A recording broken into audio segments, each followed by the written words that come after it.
daalụkwanụ ndị ọma na-ege ntị. Ekene m nwoke kene nwaanyị wesị ndụ mmiri ndụ azụ asị m mmiri atana mazụ anwụna nke onye chiri onye azụ elu.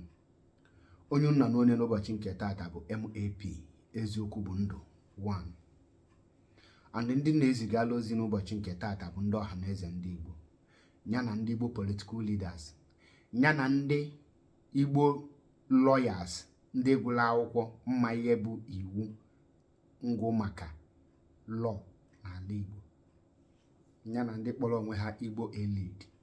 Unu aka na-ezigala ozi ya and ozi a bụ maka akwụkwọ Ibrahim Badamasi Babangida ndelu ebe ọ kọwara na 1966 coup abụlọ Igbo coup kama n'ọbụ Ọbafemi Awolowo coup na ihe eji maka ya wee mee that coup bụ ka Ọbafemi Awolowo nọ ike wee kpọpụta ya n'ime nga wee mee ya onye isi ala na Nigeria.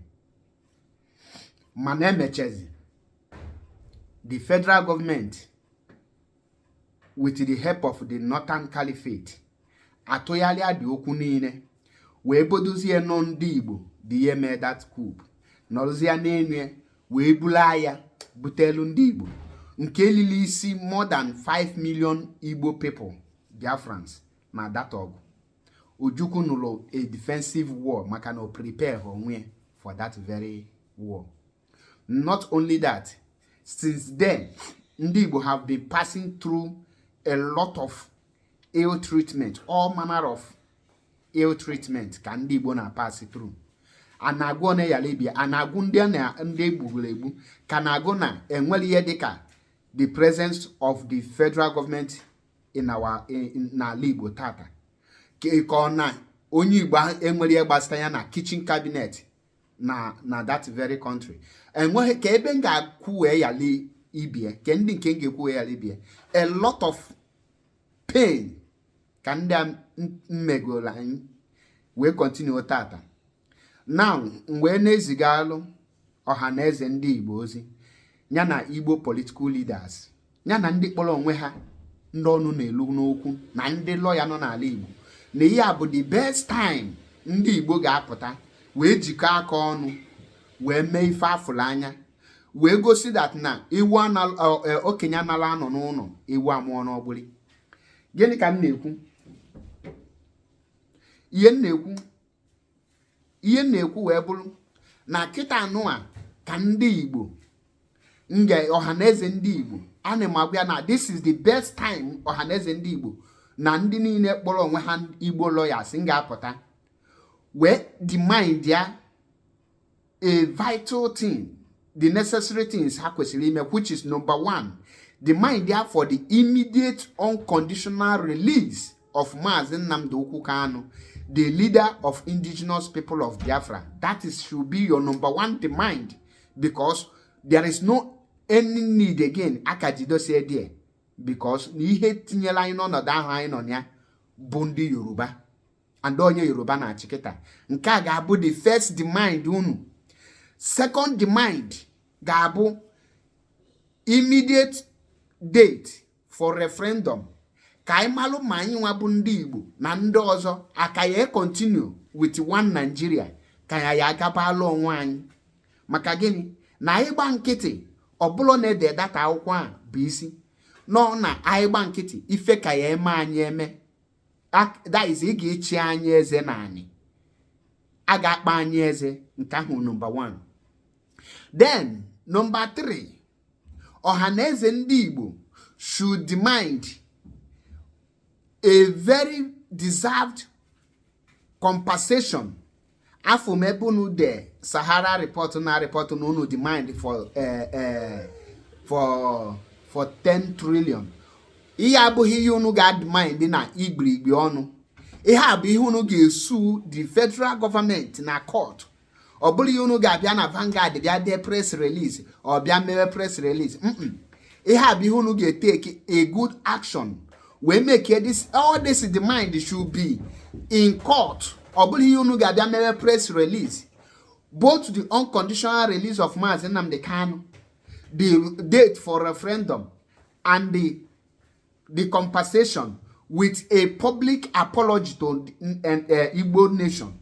All these things na case unu ga file against the federal government with the backup action. No bụ na he fail to ime ha within social date. Ni he di ona kunu ga ebido ime. Obuli feji ana ebe apụta threat na ya n'ọnụ. Ihe abụ ihe unu ga back with a very good action. Maka gịnị unu n'anya Abiola eji maka ihe da win election na the this thing annually file June 12 election o meche nwo n'ime ndị Yoruba gbalo nkịtị maka ya ndị Yoruba niile nụrụ ọgwụ emeche compensate ndị Yoruba by make Obasanjo the president. Not only that, akwụ ndị Yoruba billions of dollars. Then not only that, tata mona gị nọ ya June 12 have been set aside as a public holiday in honor and in remembrance of Abiola, the Yoruba man. Now, over 5 million people, ndị Igbo, egbu maka this asị kwado ndị Igbo na anọ ndị Igbo mee that coup, 1966 coup. Enwelo a day set aside by the same government to honor these people. Apart from the 30th May, the Biafran people in Jiaka have wepute to honor their heroes and heroines. But the Nigerian government a day have put to honor the Biafrans Hawan massacre. Not only that, the Bakassi Peninsula, they handed it over to Cameroon in order to punish Biafra because of this single act, 1966 coup, as non Igbo me. Na tata Ibrahim Babangida na agwazi anyị na ọbụla ndị Igbo emelie. So Ohanaeze ndị Igbo ana m ayi unu do kita nwoke aka dị ndụ akwụkwọ ode bụ your proof and evidence ndụ ọka dị kita bụ another life proof nyanwa bụ your witness nyanwa bụ your living witness nga nọ na that court unu ga-etie as a witness ka ịma ụmụ ya contradict onwe na akwụkwọ ode ba ịbịa gba witness unu echene ka ọnwụọ before na eme this thing. Then ọ bụrụ na anụ ọdị ọgwụ unu afụ the result maka gịnị unu gba nkịtị si okay no dego nye na ndị ụwa nugo na kịta nụ Igbos have been vindicated. Now after the akwụkwọ what next? Gịnị bụ the next action? This is the right time I got strike deeply and penetrate and have evidence because ọ bụrụ na anya emelie aka ya nụkwa n'ọgụ n'iru because kita nụwa ka anyị ga-eme things or dị in order. Kita ka ga-eji wee ma enwelo nwoke nọ n'ala Igbo apart from Maazị Nnamdi Kanu ihe abụlo case IPOB nga-abịa welu ihe abụlo case any Biafran agitator or any Biafran group nga-abịa take upon themselves.